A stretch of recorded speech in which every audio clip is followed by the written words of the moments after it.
안녕하세요. 봄을 기다리던 40대 남자입니다. 여러분은 아버지를 생각하면 어떤 장면이 떠오르시나요? 저는 10살이라는 어린 나이에 지병으로 아버지를 잃었습니다. 그래서인지 아버지란 단어만 들어도 가슴 깊숙한 곳에서부터 아려오는 느낌을 받고는 하죠. 이제는 잊을 때도 되었는데 참 이상하게도 시간이 갈수록 아버지 생각이 더욱 또렷하게 나더군요. 그런데 이런 제게 새로운 아버지가 생겼습니다. 바로 제 장인어른이요. 하지만 어떠한 이유로 제 장인어른은 처가댁에 갖은 구박과 멸시를 받으시는 게 아니겠습니까? 제게는 이름만 불러도 가슴 저린 아버지인데 말이죠. 참, 저는 그때 제 장인어른을 보며 가장의 무게가 이리도 돈 앞에서는 허망한 건가 싶었죠. 그리고 장인어른만 생각하면 화나고 분하고 또 감사한 제 마음을 어디 털어놓을 곳이 없어 이렇게 사연을 적게 되었습니다. 이렇게 오로지 장인어른만 생각하며 작성한 제 사연, 이제부터 시작해 보겠습니다. 저는 앞서 말씀드렸듯이 홀어머니에 저보다 5살이나 어린 여동생을 살피느라 30대 후반의 나이가 되도록 제대로 연애 한번 해보지 못했습니다. 전문대도 겨우 졸업해 학교에서 배운 기술 하나로 생산직 교대 근무 일을 시작했죠. 초반에는 2교대 근무여서 홀어머니와 여동생이랑 제대로 된 시간도 보내지 못했는데 그저 우리 어머니 건강하시고 여동생 그늘 없이 크다 좋은 짝 만나서 시집가기만을 바라며 버티면서 살았던 것 같아요. 그리고 30대 중반쯤 되니 3교대로 바뀌었죠. 여기까지 오기 10년이 넘게 걸렸네요. 이제 좀 여유가 생겨 고등학교 동창회를 가보니 친구들은 그새 다들 결혼하고 본인들 닮은 아이까지 낳아 잘 살고 있더군요.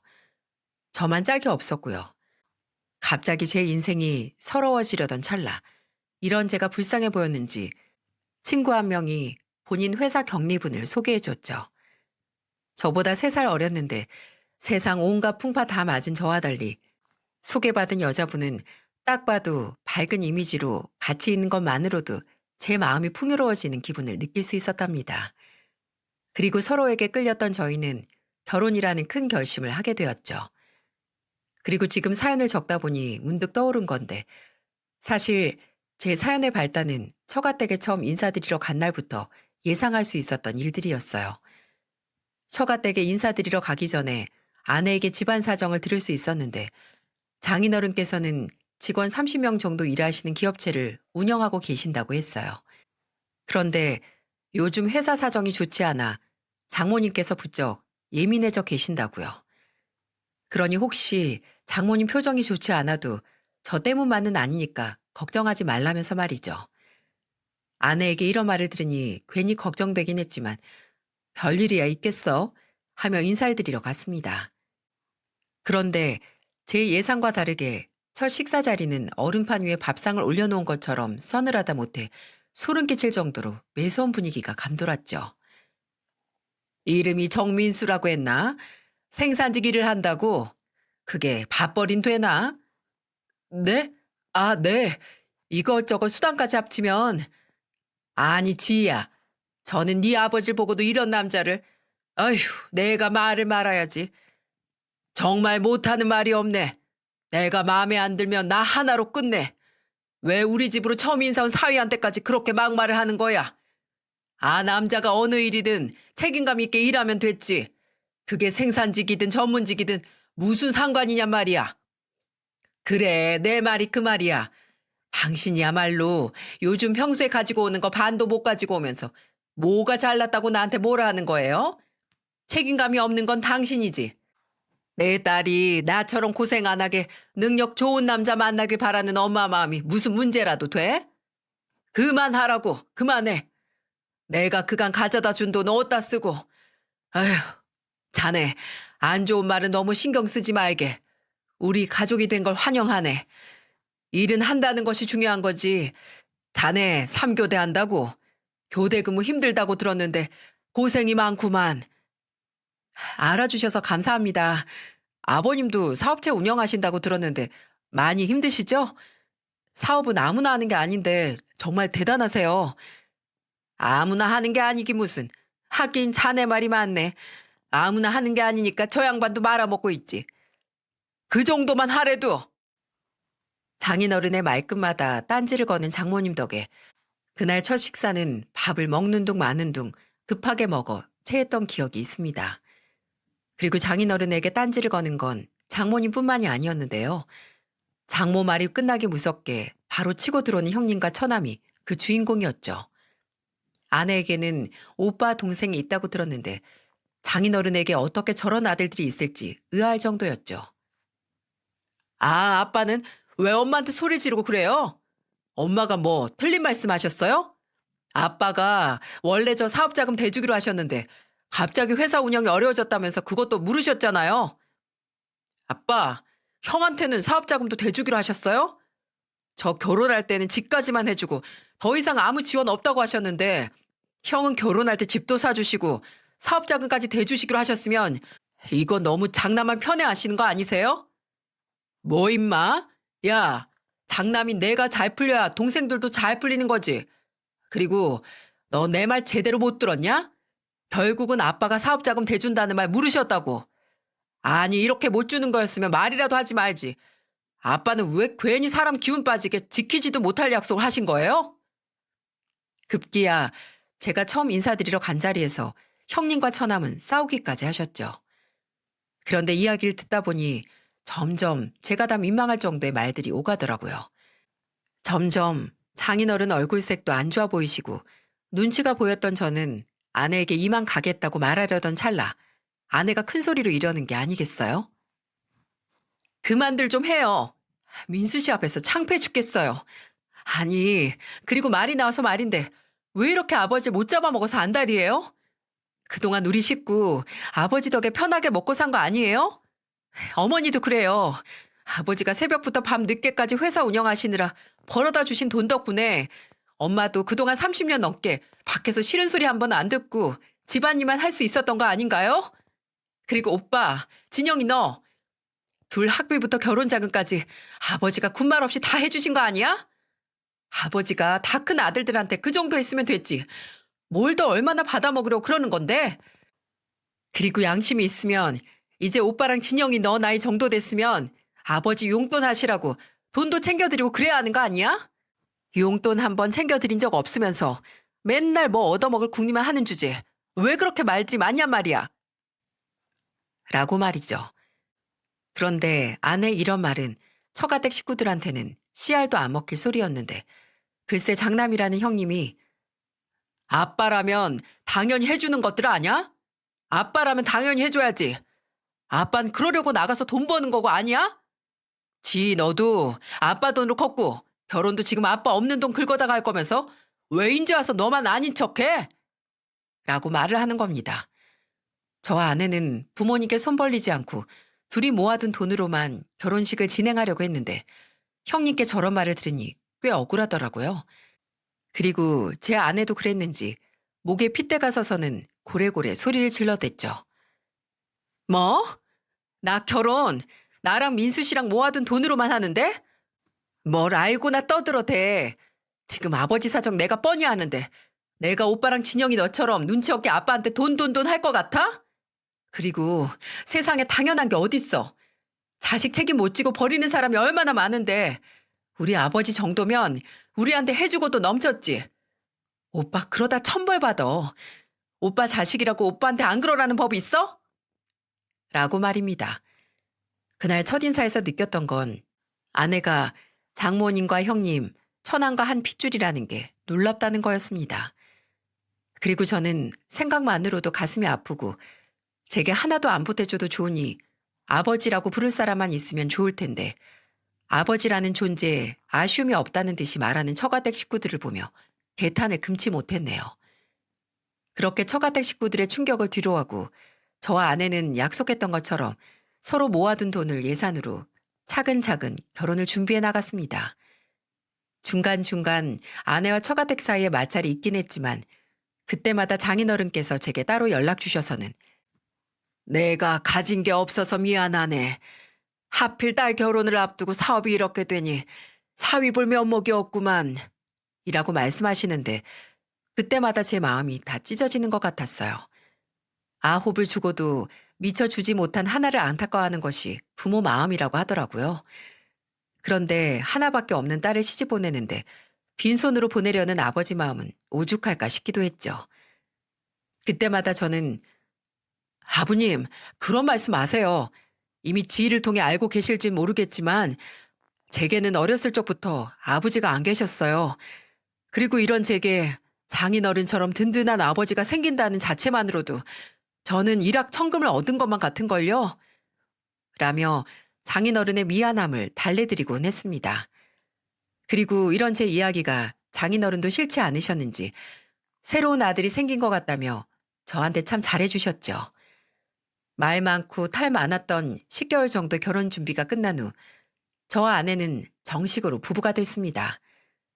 그리고 결혼한 지 2년째 되는 날 우리 결혼 기념일을 축하해 주기라도 하는 듯 저희에게는 예쁜 천사가 태어났죠. 제가 드디어 40살에 아빠 소리를 듣게 된 겁니다. 제 나이도 있고 아내도 30살 후반에 한 임신이라 하루하루가 조마조마했는데 열심히 사는 저희에게 하늘이 큰 선물을 내려주신 게 틀림없었죠. 저는 늦깎이 아빠의 날마다 신이 나 집으로 들어갔고 아내도 육아로 힘들었을 텐데 기뻐하는 저를 보며 감사하게도 맞춰주더군요. 그리고 며느리 보기는 글렀다고 생각하시는 우리 어머니와 언니가 생겼으면 좋겠다고 노래를 부르던 여동생에게도 손주와 조카가 생기니 우리 집은 웃음이 떠나질 않았습니다. 그런데 처가댁은 저희와 정반대의 감정선을 타고 있었죠. 결혼 전부터 아내는 아버지 일로 장모, 형님, 처남과 사이가 좋지 않았는데 그런 걸 아직 마음에 두고 있는지 아내가 출산했는데도 몸 괜찮냐라는 소리 한 번을 안 하더군요. 당연히 아내와 아이를 보러 오지도 않았고요. 처가댁에서는 유일하게 장인어른만 제왕절개 후 병실에 누워있는 아내를 보러 오셨고 아파하는 아내를 보며 한참 우시다 가셨습니다. 그리고 종종 손주 옷을 들고 집으로 놀러 오셨고요.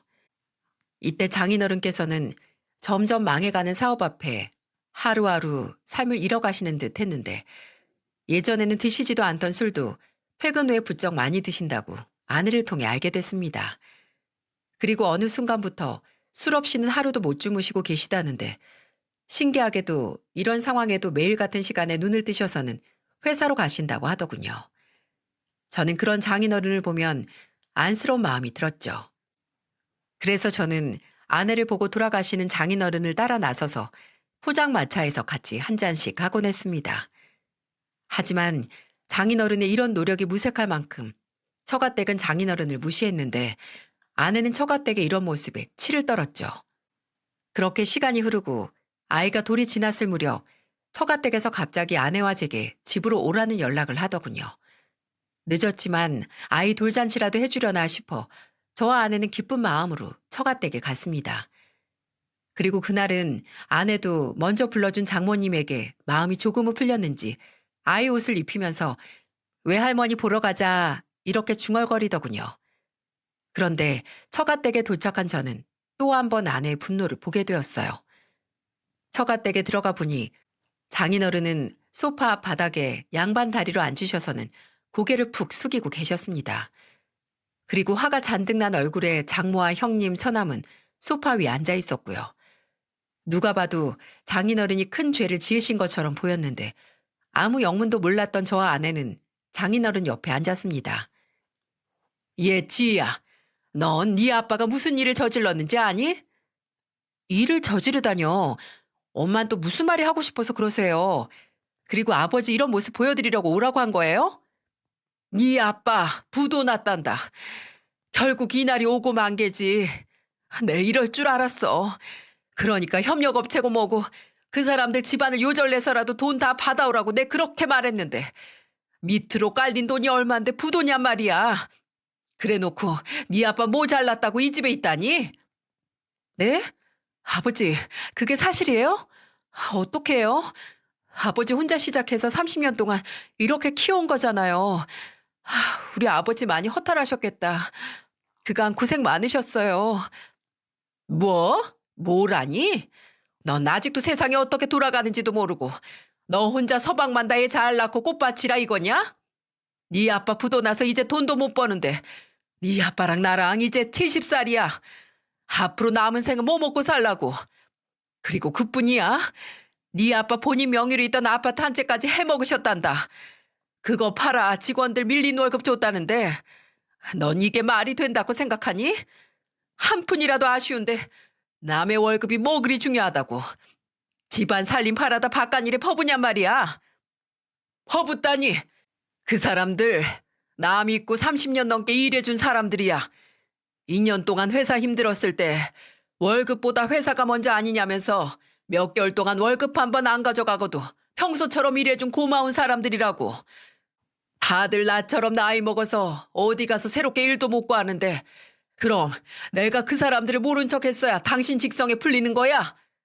그럼 아니 회사 망해가는 거 뻔히 보이는데 회사가 먼저라는 그런 천진난만한 생각으로 붙어있는 사람들이 잘못인 거지. 당신이 뭐 한다고 우리 모르게 집을 팔아 그 사람들 인건비를 대주냔 말이야. 당신 눈에는 나랑 애들은 보이지도 않아? 뭐? 천진난만? 그 사람들이 그런 생각해준 덕에 회사가 어려웠는데도 2년 넘게 더 굴러간 거고 그 덕분에 당신 2년이나 넘게 이 집에서 편하게 쉴 수 있었던 거야. 그걸 생각해야지. 어디 그런 몹쓸 말을 입 밖으로 꺼내는 거야. 난 나 믿고 일해준 사람들한테 당연히 줘야 할 월급을 준 거야. 뭐? 아니 그 집이 어디 당신 집이야? 그거 당신이랑 나 저 세상 가면 우리 아들들한테 물려줄 건데 당신 애들 집을 내다 판 거나 다름없다고. 아직도 뭐가 문제인지 모르네. 무슨 소리를 하는 거예요? 그거 아버지가 죽을 둥 살 둥 일하셔서 장만하신 거지.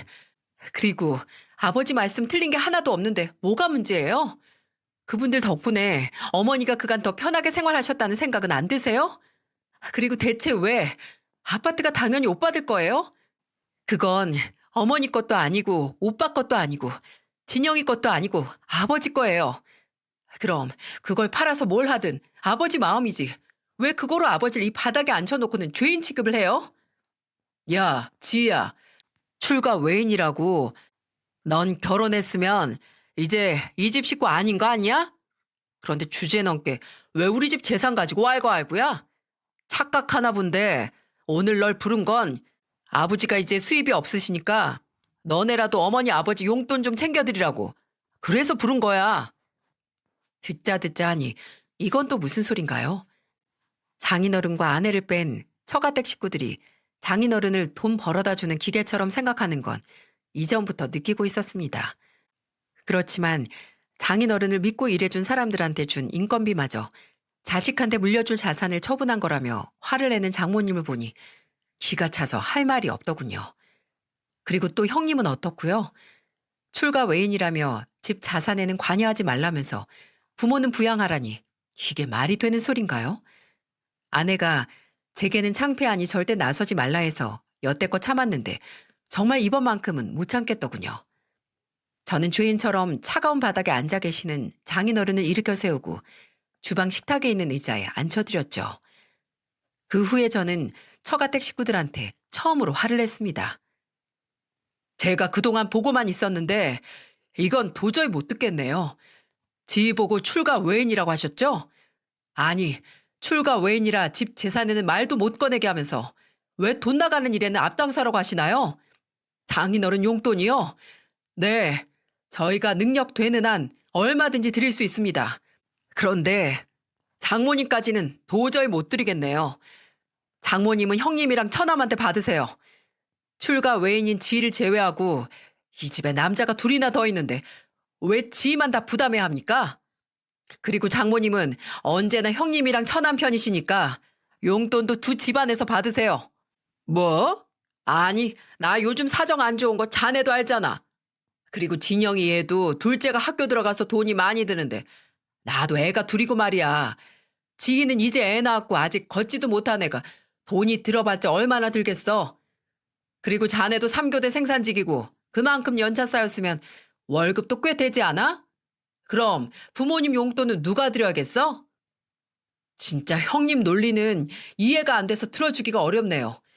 아니, 장인어른 돈은 죄다 형님이랑 처남이 가져다 쓰셔놓고 왜 장인어른 사업 망하니까 이제야 돈 없다고 나자빠지시는데요? 돈이야. 형님이랑 처남이 저보다 훨씬 많이 벌죠.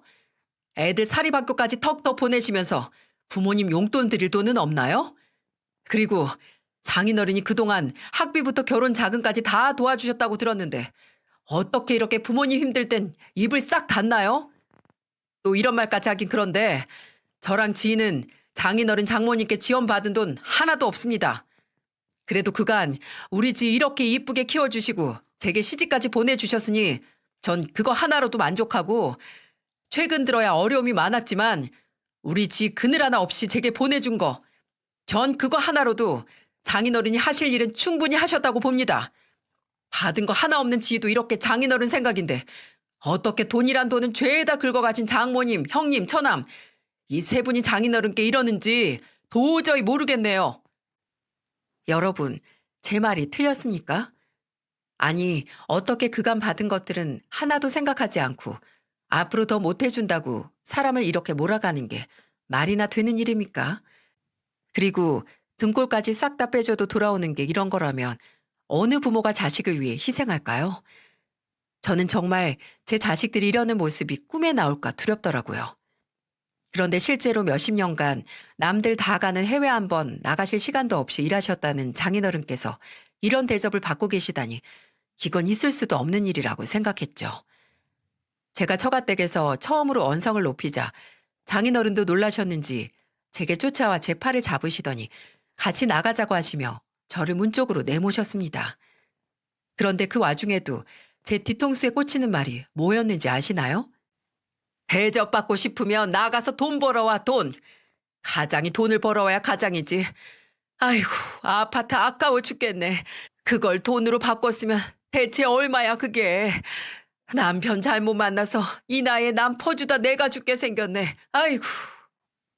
장인어른이 아파트를 팔아 직원 월급 준 게 끝까지 아까우셨는지 통고까지 하시는 장모님의 목소리였습니다. 세상에 이 집안이랑은 더 이상 엮이고 싶지 않아 장인어른 등을 잡고 문을 나가려던 순간 돌연 장인어른께서 쓰러지시는 게 아니겠어요? 당황한 저는 장인어른하고 큰소리쳤고 놀란 아내는 다급히 119에 신고했죠. 그런데 이 와중에서도 한동안은 장모와 형님 처남이 쇼하는 거라며 소파에 앉아서 팔짱 끼고 쳐다만 보는데 정말 사람이 아니다 싶었습니다. 그리고 나중에야 심각성을 알았는지 발을 동동 구르긴 하더군요. 병원 응급실로 모신 장인어른은 며칠간 이런저런 검사를 받으시더니 청천벽력 같게도 췌장암 판정을 받으셨어요. 암 중에서도 가장 고통스럽다는 게 췌장암이라는데 말이죠. 병원에서도 이 정도면 꽤 아팠을 거라고 하던데 아내 추측으로는 장인어른이 편찮으셨을 텐데도 회사를 살리기 위해 병원 치료도 안 받고 일하신 것 같다고 하더군요. 장인어른은 내년이면 칠순이신데 노년의 몸으로 끝까지 가족들을 위해 뛰어다녔을 생각을 하니 눈물이 앞을 가렸습니다. 장인어른께서 돈 벌어오라는 처가댁 식구들의 등살에 얼마나 외로우셨을지 감히 상상조차 할 수 없더라고요. 그런데 처가댁의 만행은 이게 끝이 아니었죠. 퇴원하고 집으로 돌아가신 장인어른을 이 엄동설안에 길바닥에 내쫓았다는 겁니다. 하필 장인어른 퇴원일이 제 근무 시간이랑 겹쳤었는데 그래서 아이를 제 어머니께 맡기고 아내 혼자 장인어른을 처가로 모셨습니다. 그리고 퇴근 후 장인어른 퇴원길을 동행하지 못한 게 마음에 걸려 다음날 아내와 처가를 가기로 했죠. 다음날 아침 저는 아내와의 약속대로 장인어른을 뵙기 위해 처가로 갔죠. 그런데 웬걸? 편찮으신 장인어른은 안 계시고 형님과 처남은 할 일도 없는지 장모님과 같이 귤을 까먹으며 집에서 영화를 보고 있더군요. 저희를 본체 만체하시는 건 뭐 안타깝지만 늘상 그러시던 일이라 대수롭지 않았는데 집에서 안정을 취하셔야 하는 장인어른이 보이지 않는 건 문제가 심각했죠. 온 방을 뒤져도 보이지 않아 제 아내가 장모님께 이렇게 물었습니다. 어머니, 아버지는요? 모른다. 아니, 모른다고요? 아니, 아버지 편찮으신데 어디 말도 안 하고 나가신 거예요? 아니, 내가 나가라고 했다. 뭐라고요? 이 추운데 어딜 나가라고 해요? 아, 진짜? 너 말귀를 왜 이렇게 못 알아듣니? 아니면 못 알아듣는 척을 하는 거야? 내가 나가라고 했다고. 가장이 가장 노릇도 못하면서 집에 붙어 있는 게 말이나 되니? 어머니, 무슨 소리 하시는 거예요? 어머니는 아버지가 췌장암이란 이야기 못 들으셨어요? 지금 당장 내일 돌아가셔도 어떻게 될지 모르는 분을 이 엄동설 안에 돈 못 벌어온다고 내쫓았다는 거예요? 정신 있으신 거예요? 없으신 거예요? 예. 너 어디서 엄마한테 큰 소리야? 이래서 여자는 키워봤자 기만 아프다니까. 네 아빠 이러는 거 어디 하루 이틀이니? 또 술 깨면 들어오겠지. 유난도 아주. 누가 보면 네가 너 아빠 아내인 줄 알겠다. 진짜. 야, 너도 시끄럽게 하지 말고 가. 너 그리고 내가 출가 외인이라고 했지? 넌 이 집에 왜 이렇게 많이 오는 거야? 아버지는 우리가 신경 쓸 테니까 살림에 보탤 거 아니면 너도 더 이상 오지 마. 형님의 이 한마디에 갑자기 눈빛이 돌변한 아내는 형님을 향해 성큼성큼 걸어갔는데 동시에 형님도 아내를 무섭게 노려보는 게 아니겠어요? 이러다 진짜 무슨 일이라도 날까 싶어 저는 아내 팔을 끌어당기며 상종하지 말자고 말한 뒤 데리고 나왔습니다. 두꺼운 패딩을 입어도 뼛속까지 시린 이 계절에 장인어른은 대체 어디로 가신 걸까요? 밤새 장인어른 핸드폰도 꺼져 있어서 저와 아내의 걱정은 초 단위로 커져만 가고 있었죠. 그렇게 한 사흘이 흘렀을까?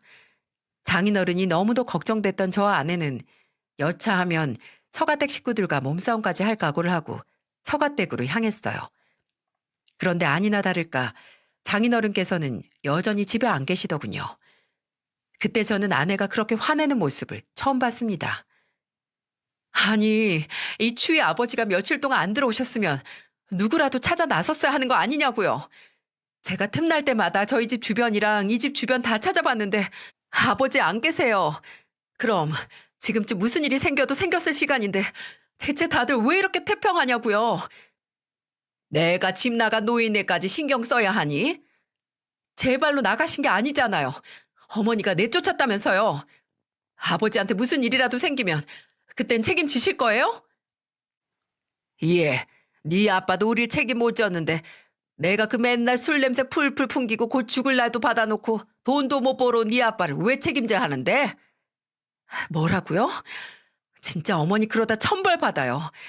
어머니 그나마 이 집이라도 있으니까 오빠랑 진영이가 여기서 어머니랑 시간 보내는 거지. 어머니 이 집마저 없으면 오빠랑 진영이가 여기 와 있기는 할 것 같아요? 그땐 아버지도 안 계시겠다. 어머니도 똑같이 당해야 정신 차리실래요? 이런 말하기 내 입이 더럽지만 저는 어머니가 지금 아버지한테 하시는 것처럼 더도 말고 덜도 말고 딱 그만큼만 오빠랑 진영이한테 그대로 당하길 원해요. 그때 와서 제발 저 찾지 마세요. 전 어머니랑 오빠가 누누이 말하듯 출가 외인이니까 그때 돼서 그 어떠한 도움도 안 드릴 테니까요. 아시겠어요? 아내의 마지막 말에 거실 테이블 위에 있던 휴지까지 우리 쪽으로 집어던지신 장모는 무슨 화가 그리 났는지 괴성을 질러대더군요. 그리고 그런 장모를 뒤로한 채 저와 아내는 장인어른을 찾았습니다. 처가댁에서 저희 집까지 오는 길목을 수없이 왔다 갔다 거리던 찰나에 제 눈에는 지하철역이 하나 들어오더군요. 그리고 혹시나 하는 마음에 지하철역을 들어가 보았죠. 거기에는 지하철역 입구로 가는 길, 그 차디찬 바닥에 술병과 함께 여러 명의 노숙자들이 있었습니다. 제발 우리 장인어른은 여기 안 계시길 빌었는데 역시나 계셨더군요. 며칠밖에 지나지 않았지만 얼굴은 그새 못 알아볼 만큼 야위어 계셨고 많이 추우셨는지 볼도 손도 모두 빨갛게 꽝꽝 얼어있는 것처럼 보였습니다. 그런 장인어른의 모습을 보는데 저는 그 자리에서 장인어른과 아내를 부둥켜 안고 엉엉 울었습니다. 장인어른, 아니 아버님, 대체 여기 왜 이러고 계세요? 몸은 괜찮으세요? 정말 왜 이러고 계세요?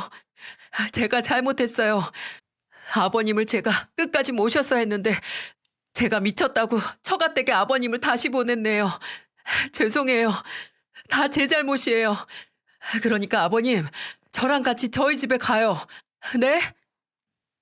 아니다. 내 무슨 면이 있어 자네 집에 간다고. 지 시집갈 때 해준 거 하나 없는데 인제 와서 내가 짐 댈 수는 없어. 아, 그렇고 말고. 아버님, 대체 자식이 부모 모시는데 무슨 면이 필요하고 무슨 조건이 필요해요? 저랑 이 사람은 아버님 이렇게 길에 두고 절대 못 갑니다. 그러니까 제발 저희랑 같이 가요. 됐대도 자네도 힘든 거 아는데 짐이 될 순 없대도 어여 가. 절대 내 걱정은 하지 말고 여기서 있나 자네 집에 있나 며칠 못 사는 건 똑같아. 제 설득이 끝끝내 먹히지 않자 저는 장인어른 앞에 무릎까지 꿇고 두 손을 빌며 말했습니다. 제발요. 제발요 아버님. 아니 아버지. 아들이랑 딸 부탁 한 번만 들어주세요. 저희 친아버지도 가난 때문에 병원 한 번 못 가고 돌아가셨어요. 그런데 장인어른, 두 번째 아버지마저 저 이렇게 잃을 순 없어요. 제발 이 못난 자식 소원 한 번 들어준다는 셈 치시고 저랑 같이 가주세요. 네?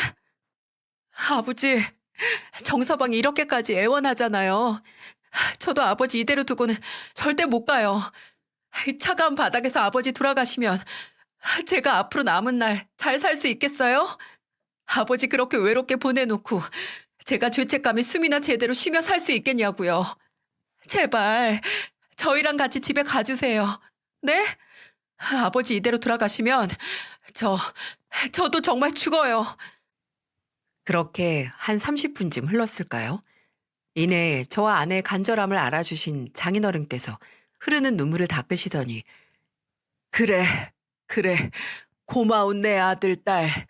정말 고맙구나. 이 늙고 병든 애비 이렇게까지 신경 써주니 너무 고마워. 같이 가자. 내가 해준 것도 없는 마당에 마지막 가는 길 너희에게 죄책감을 지어줄 수는 없겠구나. 내가 생각이 짧았어. 어여 가자. 이렇게 말씀하시곤 양손에 저와 아내의 손을 하나씩 잡아주셨죠. 그렇게 장인어른을 저희 집으로 모시고 저는 우선 장인어른과 함께 사우나를 갔습니다. 그간 밖에서 지내는 게 얼마나 고되셨을지는 몸만 봐도 잘 알 수 있겠더군요.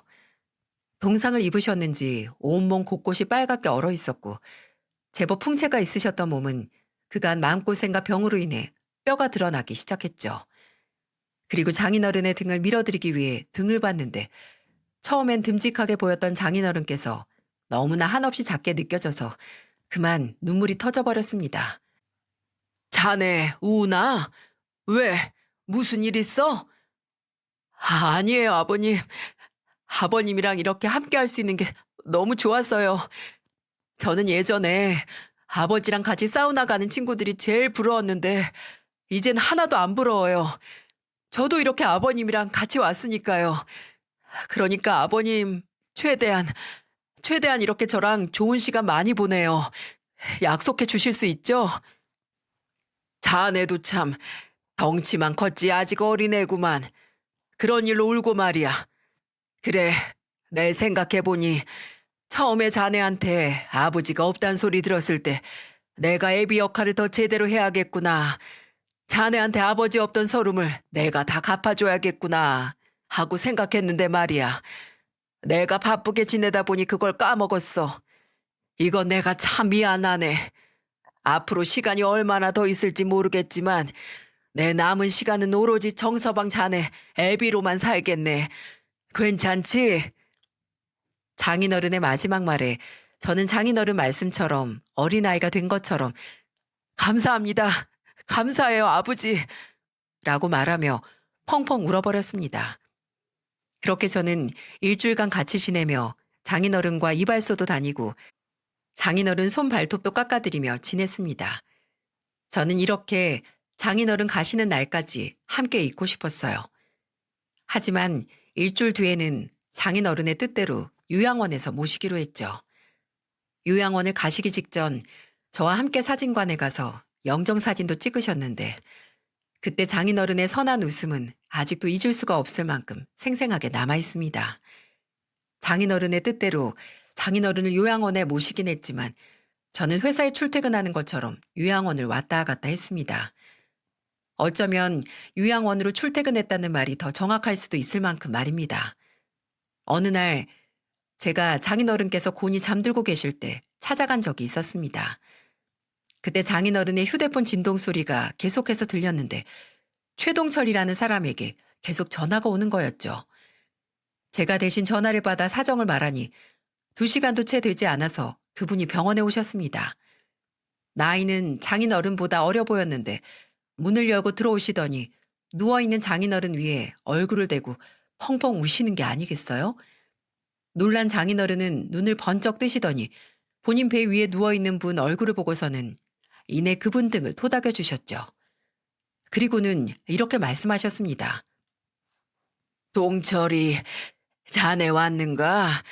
내가 자네 못 보고 가는 줄 알고 내심 얼마나 걱정했다고. 형님, 아니 이게 무슨 일입니까? 형님이 왜 이러고 계시느냐 말이에요. 다 제 잘못입니다. 제가 너무 늦게 온 게 죄죠, 죄. 그런 말 하지 말게나. 이렇게 죽을 날 앞둔 나한테 달려와 준 걸로도 내 얼마나 고맙다고. 그래, 몸은 괜찮고. 형님, 형님은 지금 이렇게 누워 계시면서 제 걱정하십니까? 형님, 저 다시 제기했습니다. 형님이 그간 제 사정 다 봐주신 거 저 누구보다 잘 압니다. 제가 그간 대금을 그렇게 못 드렸는데 독촉 한 번 하지 않으시고 저 정말 형님께 빚 갚으려고 다시 악착같이 일했습니다. 됐어. 나 이제 곧 죽는데 그 돈 받아 어디다 쓴다고. 자네 저 자식도 많이 힘들지 않나. 이렇게 제기했다는 소식 들은 것만으로도 나는 기쁘네. 형님, 무슨 소리예요? 3억 2천. 형님께 원래 드려야 할 돈 3억에 형님 은혜에는 턱없이 부족하지만 이자 2천만 원 해서 3억 2천 준비했습니다. 제발 받아주세요. 제가 이거 갚으려고 얼마나 노력했게요. 이 노력이 결실맺으려면 형님이 이 돈 받아주셔야 합니다. 자네 정말 이 늙고 병든 나한테 이렇게 찾아주는 것도 고마운데 은혜라니. 자네 뜻이 정 그렇다면 내 고맙게 받을세. 고생 많았네. 형님. 나중에 장인어른께 들으니 장인어른께서는 여러 협력업체랑 같이 일을 했는데 협력업체들이 줄도산하는 바람에 못 받은 미수금이 꽤 된다고 하셨어요.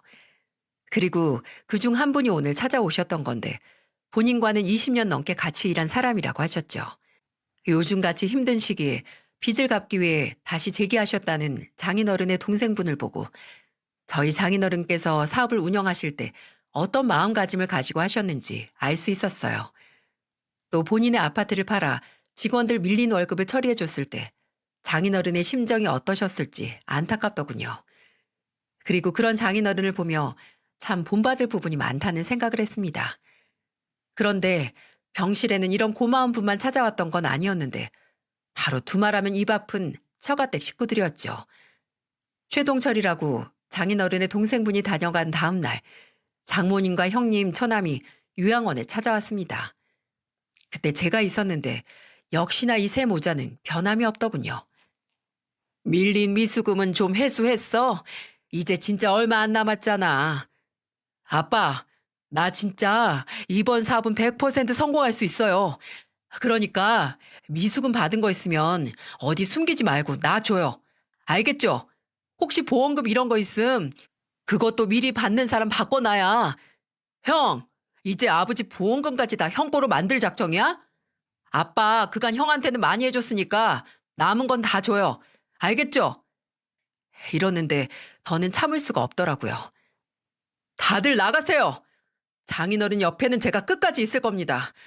그러니 당신들은 더 이상 장인어른 옆에 오지도 마세요.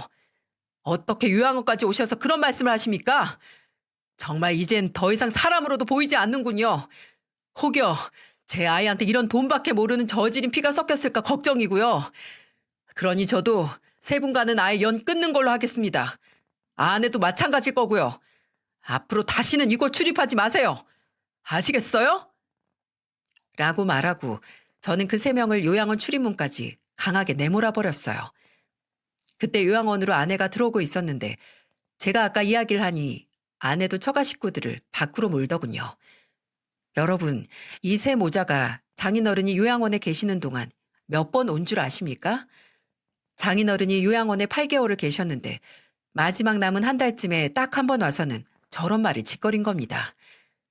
그리고 마지막 새 모자가 다녀간 후로 장인어른의 건강은 급격히 나빠지시더니 채 한 달도 살지 못하고 돌아가셨습니다.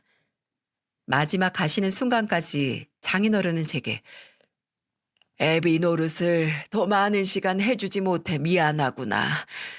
내 딸 지희, 세상 둘도 없는 착한 딸, 부디 오랫도록 영원히 품어주게. 그리고 내 남은 시간 자네와 함께여서 그간 살아왔던 시간들보다 더 행복하게 보낼 수 있었네. 평생 일밖에 모르는 사람이었던 내가 자네 덕에 이렇게 편한 요양원에서 자네랑 지희 그리고 예쁜 손주 보며 편히 지내다 가네. 모든 게 자네 덕이야. 내 하늘 가서 자네 아버지 만나거든. 자네 참 잘 컸다고. 내 생에 시간이 더 있었다면 그 남은 시간은 온통 사위 자랑만 하다 보내며 가고 싶을 정도라고. 내 자네 칭찬 많이 해줄게. 그러니 더는 죄책감 갖지 말고 행복한 가정 꾸리며 잘 지내라고. 끝까지 고마운 내 사위 덕분에 라며 유언을 남기셨죠. 장인어른이 가시던 그 순간 저랑 아내는 눈 감은 장인어른을 껴안고 얼마나 울었는지 모릅니다. 제게는 고작 8개월이라는 시간 동안밖에 할 수 없었던 효도였지만 장인어른의 마지막 말씀은 제가 살아가는 동안 늘 느낄 수 있는 따뜻함이었죠. 그렇게 장인어른이 돌아가시고 얼마 후 제게 장인어른 후배분한테 연락이 왔습니다. 그리고 그분이 해주신 이야기에 저랑 아내는 또 한 번 눈물을 흘리고 말았죠. 장인어른께서는 돌아가시기 전에 후배분께 변호사 한 분을 소개해달라고 부탁하셨다고 했습니다. 이유는 저희에게 남길 유언장 작성 때문이었죠. 장인어른은 변호사를 통해 본인이 가지고 있는 예금 계좌의 모든 돈을 아내와 제게 남긴다고 유언의 뜻을 밝히셨고 변호사는 그 뜻을 받아 자필 증서, 녹음, 공정 증서의 형태로 작성했다고 하셨습니다. 그리고 증인으로 본인과 본인 아내가 나섰다면서요. 세상에 저 아내는 정말 꿈에도 몰랐던 일이었습니다. 마지막 가시는 길까지 애비 노릇을 못 해주셨다면서 슬퍼하셨는데 편찮으신 몸을 이끌고 유언장까지 작성했을 거라고는 상상도 하지 못했거든요. 가시는 길 장례 준비 때 형편이 어려워 좋은 것들로 해드리지 못해 장례가 끝난 후에도 한참을 슬퍼했는데 돌아가신 장인어른의 선물을 받으니 죄송한 마음에 한없이 눈물이 흐르더군요. 그리고 이 와중에 저희가 3억 2천이라는 돈을 물려받은 거란 처가댁이 제가 일하는 곳까지 찾아와 행패를 부렸지만 장인어른이 꼼꼼하게 준비하신 덕에 아무 탈 없이 지나갈 수 있었습니다. 그 당시 저와 아내는 보증금 3천만 원에 다달이 60만 원 정도 내는 월세로 살고 있었는데 이제는 장인어른 덕분에 제대로 된 보금자리를 얻게 되었습니다. 그리고 아내가 아이 때문에 갑자기 일을 그만두면서 생활 형편이 어려워 아이에게 좋은 것을 해주지 못해 미안했는데 그 미안함도 조금씩 덜고 있고요. 장인어른은 가시기 전에 저희 때문에 편하게 지내며 간다고 하셨는데 장인어른이 떠나시고 난 후에는 저희가 장인어른 덕을 보고 있게 되었죠. 부모의 은혜를 갚으려 한다면 하늘과 같아 끝이 없다라는 말이 있던데 하늘에 가시면서도 저희에게 마지막 모든 은혜를 주고 가신 장인어른께는 이 감사함을 어찌 갚아야 할지 모르겠더군요. 그러다 우연히 사연투브를 알게 되었는데 문득 하늘에 계시는 제 아버지께 제 자랑을 마음껏 하겠다는 장인어른의 말씀대로 저도 많은 이들에게 저희 장인어른 이야기를 하면 혹시나 장인어른께서도 듣지 않으실까 하는 생각이 들더군요. 장인어른은 추운 겨울을 제일 싫어하시고 겨울을 지나서 날이 따뜻해지는 봄을 제일 좋아하신다고 하셨던 적이 있어요. 그래서 저는 사연을 보낼 날만 기다리다가 봄을 좋아하는 사람이면 많은 이들이 좋아할 벚꽃이 만개할 때쯤에 용기 내어 이렇게 사연을 보냅니다. 저희 장인어른께서도 좋아하시는 계절에 내 이야기를 들으실 수 있게 사연투브 구독자 여러분들께서도 제 사연에 대한 많은 공감 부탁드립니다. 제 긴 이야기를 들어주셔서 감사합니다.